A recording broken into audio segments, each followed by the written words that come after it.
Brothers వివాహాలు మరియు పండుగ వేడుకలకు సరికొత్త డిజైన్స్ తో అద్భుతమైన కలెక్షన్.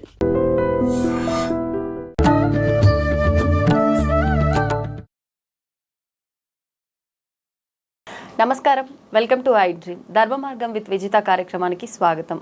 ప్రస్తుతం మనతో పాటు ఉన్నారు ప్రముఖ జ్యోతిష్య వాస్తు పండితులు బ్రహ్మశ్రీ అన్నవరపు తిరుపతి మూర్తి అవధాన్ గారు. ఇప్పుడు వారితో మాట్లాడి మరిన్ని విషయాలు తెలుసుకునే ప్రయత్నం చేద్దాం. నమస్కారం గురుగారు. ఓం శ్రీ మహాగణాధిపతయే నమః. గురుగారు, కార్తీక మాసంలో ముఖ్యంగా మనం ఎక్కువ ప్రాధాన్యత ఇచ్చేది నదీ స్నానాలకి, దీపారాధన. కార్తీక దీపారాధనకి ఇంకా ఎక్కువ ప్రాధాన్యత ఉంటుంది. అయితే ఏటి సూతకంలో ఉన్న వాళ్లకు ఇలా సుష్టి, మైల ఇలాంటివి అంటుంటారు కదా, వీళ్ళు నిత్య దీపారాధన చెయ్యొచ్చు అని చెప్పి మనం ఈ మధ్య కాలంలో వింటున్నాం. అయితే నిత్య దీపారాధన వరకు అయితే ఓకే, కానీ కార్తీక మాసం అంటే ఎక్కువ ప్రాధాన్యత ఉంది దీపానికి. మరి కార్తీక దీపానికి, ఈ కార్తీక దీపాలు వాళ్ళు వెలిగించే అవకాశం ఉందా? మళ్ళీ ముఖ్యంగా అంటే ఉసిరికాయ దీపాలని చెప్పి, పిండి దీపాలని చెప్పి, 365 ఒత్తులని చెప్పి రకరకాల దీపారాధనలు ఉన్నాయి. నదిలో దీపాలు వదలటం కానీ, దీపదానాలు కానీ, ఇవన్నీ ఆ సృష్టిలో ఉన్న వాళ్ళు, ఏటి సూతకంలో ఉన్న వాళ్ళు చేయడానికి అవకాశం ఉందా? అదే మీ ప్రశ్న. చేస్తే ఏమన్నా దోషమా? ఇప్పుడు నేను ఒక ప్రశ్న ఇస్తాను. కార్తీక మాసము అన్నాం కదా, కార్తీక మాసము అనేటువంటిది చైత్రాది 12 మాసాలలో ఒకటి, 12 మాసాల్లో ఒకటి. ప్రత్యేకంగా 12 మాసాలకి తప్పించి 13వ మాసంగా రాలేదు ఒకటి. కాబట్టి చేయటంలో ఎలాంటి సందేహము లేదు, శుభ్రంగా చేసుకోవచ్చు అంటానికి ఒక మూలం. ఇకపోతే 2, అసలు మనకు అశౌచం అంటే ఎన్ని ఉన్నాయి, ఏ కారణరీత్యా వస్తాయి, ఏటి సూతకం అనేటువంటిది ఏ రకంగా ఉంటుంది అనేటువంటి విషయాన్ని ముందు మనం తెలుసుకోవాలి. జాతాశౌచము, మృతాశౌచము, మాసాశౌచము. అంటే జాతాశౌచం అంటే పుట్టినప్పుడు, మృతాశౌచం చనిపోయినప్పుడు, మాసాశౌచం ఆడవాళ్ళకి నెల వచ్చేటువంటి ఇబ్బందులు. ఆ ఇబ్బంది వచ్చినప్పుడు అది సహజంగా అందరికి తెలిసింది, ఆచరించకపోయినా ఏది పనికిరాదు అని. జాతాశౌచం 10 రాత్రులు, మృతాశౌచం 10 రాత్రులు, 11, 12 రోజులు. 12వ రోజు ఎప్పుడైతే కనుకంటే బయట అందరికీ తెలియాలంటే పెద్ద కర్మ అని అంటారు. మా ఇళ్లలో దాన్ని సపిండీకరణము అని అంటారు. ఆ సపిండీకరణం అనేటువంటిది పూర్తయిన తర్వాత ఇతఃపరం ప్రేత శబ్దో నాస్తి అంటారు. అంటే అప్పటి వరకు కూడా ఆ కార్యక్రమం చేసేటప్పుడు ఆ పేరు చెప్పిన తర్వాత ఆ పేరు పక్కన శర్మ శాస్త్రి అని పెట్టకుండా ప్రేత అని పెడతారు. వసురూపం అనేటువంటిది కాకుండా, అంటే శాస్త్ర శర్మణ వసురూపం, రుద్రరూపం, ఆదిత్య రూపం 3 ఉంటాయి. ఈ రూపాలు కాకుండా ప్రేత అనేటువంటి పదం వస్తుంది. 12వ రోజు ఎప్పుడైతే కనుక సపిండీకరణం అయిపోతుందో అక్కడతో ప్రేత అనేటువంటిది పోతుంది, ఇక ఆ పదం రాదు. ఎప్పుడైతే ఆ పదం పోయిందో వసురూపం అనేటువంటిది వచ్చేసింది. కనుకనే 12 రోజులు చేయనట్టుంది. 12 రోజుల నాడు మొదటి మాసికం పెట్టి భోక్తలకి భోజనాలు పెడుతుంటారు. బంధుమిత్రాదులతో కలిసి భోజనం చేస్తారు. సాయంత్రము శుభస్వీకరణార్థమిదం వస్త్రతాంబూలం అని ఆశీర్వచనం చేస్తారు. ఎందుకు చేస్తున్నారు ఆశీర్వచనము? నాయన, తల్లిగారో తండ్రి గారో ఎవరో గతించారు, అయిపోయింది, నైమిత్తికం పూర్తయిపోయింది. ఇక నిత్య జీవితంలోకి వెళ్ళిపోక పూర్తిగా రేపటి నుంచి ఇవన్నీ ఇక్కడతో అయిపోయినాయి. నీకు శుభస్వీకరణార్థమిదం వస్త్రతాంబూలం, నీకు మళ్ళీ నూతన వస్త్రాలు ఇచ్చాం, తాంబూలం ఇచ్చాం, బొట్టు పెట్టేశాం, అయిపోయింది. ఇక రేపు ఉదయం నుంచి యథావిధిగా నీ నిత్య జీవితంలోకి నువ్వు వెళ్ళిపో. ఇక్కడికి వెళ్ళకూడదు, అక్కడికి వెళ్ళకూడదు, అది లేదు ఇది లేదు అనేటువంటిది ఎక్కడా కూడా సబ్జెక్టు లేదు. ఇక నీ యథావిధిగా నీ నిత్య జీవితంలోకి నువ్వు వెళ్ళిపో అనేటువంటిది అక్కడ విధానం.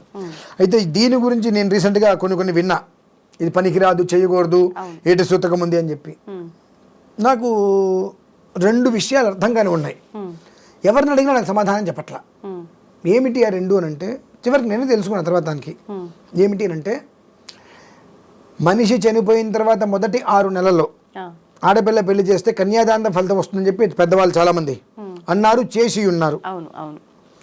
అలానే ఇంట్లో మనిషి చనిపోతే ఇక దేవాలయాలకి వెళ్ళకూడదు, దీపారాధనలు చేయకూడదు, అది చేయకూడదు, ఇది చేయకూడదు అంటే ఎవరో ఉద్యోగస్తులు ఉంటారు, గుళ్ళో పనిచేస్తుంటారు, వాళ్ళ ఇంట్లో ఎవరో చనిపోయారు, గుళ్ళోకి వెళ్తే మానేస్తున్నారా?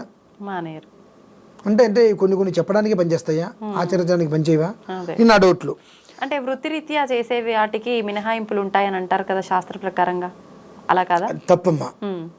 వృత్తిరీత్యా అంటే బ్రాహ్మణులు ఒకటి కింద బానిస వృత్తి చేయమని లేదు కదా. అనలేదు. కులవృత్తి చేసుకోమని ఉంది. ఒకళ్ళ కింద బానిసగా ఉద్యోగం చేస్తూ వచ్చే జీతం తీసుకుని బతకమని లేదు కదా. నువ్వు చేయరాంది చేస్తున్నావు, మరి దానికి దీనికి సంబంధం ఎట్లా వచ్చింది మీకు? కాబట్టి అది చాలా తప్పు మాట. అంటే మనం తప్పించుకోవటం కోసం ఎన్నైనా చెప్పచ్చు, మనం తప్పించుకోవడం కోసం ఎన్నైనా మన మార్గాలను వెతుక్కోవచ్చు. ఇదైతే నేను దీని గురించి అసలు మొత్తం అసలు అన్వేషణ చేశా. 1836 నుంచి ధర్మశాస్త్రాలు గ్రహించి ఏమిటి అసలు విషయం. ఆ 1836లోనే 3వ ప్రింటింగ్ అది. అసలు ఏంటి అనేటువంటి విషయాల గురించి నేను ప్రస్తావన తీసుకొని వస్తే నాకు తెలిసింది ఏంటంటే, పూర్వకాలంలో మనిషి గతించినప్పుడు 100 సంవత్సరాలు తండ్రికి ఉంటే 80 సంవత్సరాలు కొడుక్కి ఉండేవి. సంవత్సరాంతము అశౌచంతో ఉండేవారు, ఎవరింటికి ఎవరు వెళ్లకుండా. కాలాలు మారుతుంది, దేశ కాల దేహ ధర్మ వైపరీత్య. ఇప్పుడు ఏంది, ఎవరు ముందు పోతున్నారు ఎవరికి తెలియట్లా, ఎవరు ఎంతకాలం ఉంటున్నారో తెలియట్లా, లేదు. జీవితం అనేటువంటిది పూర్వకాలం లాగా ప్రశాంతంగా ఇంటి దగ్గర ఉంటే కడుపుకి అన్నం తిని ప్రశాంతంగా వెళ్ళిపోవడం అనేటువంటిది లేదు. దేశకాల దేహ ధర్మ వైపరీతి శంకయా స్వహ సత్య సపిండీకరణం కర్తు అని చెప్పి ఆ సంకల్పాన్ని చేసి 12 రోజుల నాటికి సపిండీకరణం చేసేస్తున్నారు. నీకు ఆ సంవత్సరాంతము కూడా లేదు కదా. కొంతమంది దీనికి ఏమంటారంటే సంవత్సరాంతము కూడా మనకు 12 రోజులు, వాళ్ళకు 12 రోజులు, మనకు 12 నెలలు అంటారు. ఓకే, ఒప్పుకుంటా. ఈ 12 నెలలు అశౌచంతో ఉండాలి, 12 నెలలు అశౌచంతో ఉండాలి.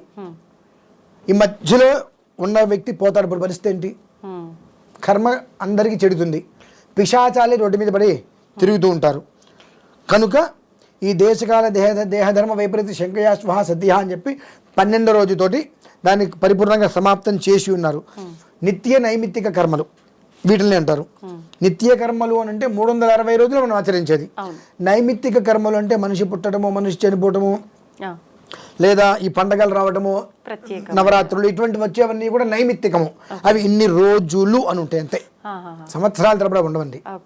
ఇన్ని రోజులు, ఆ రోజులతో అక్కడికి సమాప్తం అయిపోతుంది. అనంతరం నిత్య జీవితంలోకి నువ్వు వచ్చి నీ విధానం అనుసరించుకోవటమే. కాబట్టి ఈ విషయంలో ఎవరు కూడా సందేహంగా ఉండి చేయొచ్చా చేయకూడదు అనేటువంటి విషయాలు లేదు. శుభ్రంగా కార్తీక దీపాలు పెట్టుకోండి, 360 పెట్టుకోండి, 3,60,000 పెట్టుకోండి, ఏదైనా పెట్టుకోవచ్చు. ఎలాంటి ఒక్క దోషము ఉండదు. ఎందువల్ల మీరు ఎలా చెప్పగలుగుతున్నారు అని అంటే, మొదటిగా శ్రీకృష్ణ యజుర్వేదం క్రమాంతం నేను పూర్తి చేశానమ్మా. తర్వాత స్మార్తం పంచదశ కర్మలు పూర్తి చేశాను. తర్వాత షోడశం అంటారు, చనిపోయినటువంటి వ్యక్తికి క్రతువులు చేయించడం, అది పూర్తి చేశాను. అందులోనే పై స్థాయి బ్రహ్మమేధ ప్రయోగం అది పూర్తి చేసి ఉన్నాను. 1836 నుంచి సంబంధించిన ధర్మశాస్త్రాల పుస్తకాలను దగ్గర పెట్టుకొని ఎప్పుడు వాటిని చూస్తూ అసలు దేని విధానం ఏంటి అనేటువంటి విషయం చూస్తూ ఉంటా. ఇంతకన్నా ఎవ్వరికీ అర్థం కానిది, ఎవ్వరికీ తెలియదంటే మా ఇళ్లల్లోనే పూర్తిగా దీని మీద ఉన్నటువంటి వాళ్ళకి మినహాయిస్తే ముడివిడి జ్ఞానంగా ఉన్న వాళ్ళకి తెలియని విషయం ఉంటుంది. మనిషి చనిపోయిన తర్వాత చేసేటువంటిది పితృయజ్ఞము అంటారమ్మా. అంత్యేష్టి అంటే పితృయజ్ఞం. పితృయజ్ఞము అంటే చాలా గొప్పది, మరలా మరలా చేసేటువంటిది కాదు. మనం ఇంట్లో వ్రతం చేసుకుంటాం, మళ్ళీ చేసుకుంటాం. కానీ ఒక మనిషికి చనిపోయిన తర్వాత చేసేటువంటి 12 రోజుల ప్రక్రియ మళ్ళీ చేసేటువంటిది కాదు. మహిళా అశౌచం ముట్టుకోవద్దు అని ఎందుకంటారంటే, ఆ సమయంలో కర్మ చేసేటువంటి వ్యక్తులు పూర్తిగా కూడా మడితో ఉంటారు. వారి వంట వారి కుంపట్లో వండుకొని తింటూ మడితో ఉండాలి. ఎవరైనా కనుక ఏ కారణం చేతనైనా వాళ్ళని కనుక ముట్టుకుంటే వాళ్ళకి కర్మ భ్రష్టుత్వం చెందుతుంది. కనుక మహిళ అశౌచం ముట్టుకోవద్దు, అది ఒక దీక్ష వాళ్ళది. ముట్టుకుంటే స్నానం చేయాలి అనేటువంటిది పెడితే అవి బయట వాళ్ళ గబిక్కిని ముట్టుకోకుండా ఉంటారు అనేటువంటి విషయాన్ని ఇట్లా చెప్తే కానీ అర్థం కాదు ఎవరికి. వాళ్ళు మడిగట్టుకున్నారంటే మడిగట్టుకుంటారని ముట్టుకుంటాం వెళ్ళి. వాళ్ళు మహిళ నాన్న అశౌచం ఉంది ముట్టుకోవద్దంటే వామ్మో ఎందుకు వచ్చింది తలనొప్పి, స్నానం చేయాలని ఉంటాం. ఇలా కొన్ని ధర్మంగా పెట్టి ఉన్నారు. దాన్ని కూడా మన వాళ్ళు భౌతత్వంలో చూసేసి ఇది పనికిరాదంటారు.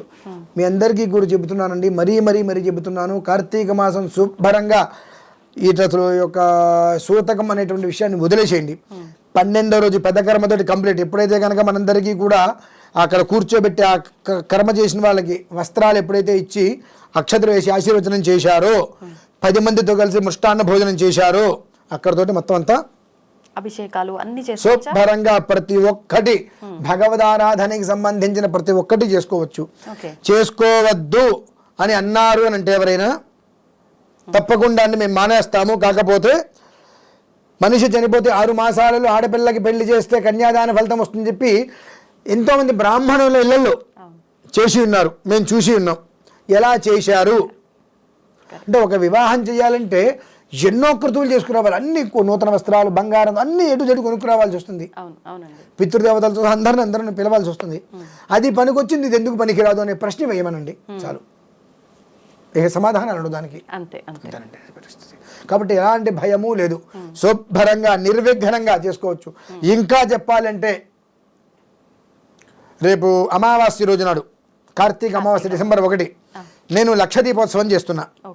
శుభ్రంగా అందులో వచ్చి లక్ష దీపాలు వెలిగించుకోమనండి. ఇన్ని రోజులు మేము ఏదో ఒక సందేహంతో వెలిగించలేకపోయామనుకుంటారు కదా, అన్ని దీపాలు వచ్చి వెలిగించుకోమనండి, హాయిగా ప్రశాంతంగా ఉంటుంది, ఏ దోషము లేదమ్మా. ఆ అనుమానమే ఒక దోషం, అనుమానమే పెనుభూతం. మన జీవిత నాశనాలు లేకపోవడానికి కొన్ని రకాలుగా మనం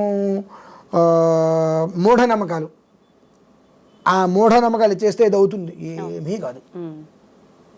నిత్య జీవిత విధానం నువ్వు అనుసరిస్తున్నావు కాబట్టి నీకు పుణ్యమైతే వస్తుంది, పాపం నీకు అంటే అంతవరకు గ్యారంటీ. అదమ్మా విషయం. అయితే సంతోషం గురుగారు, చాలా మంచి విషయాలు తెలియజేశారు, ధన్యవాదాలు.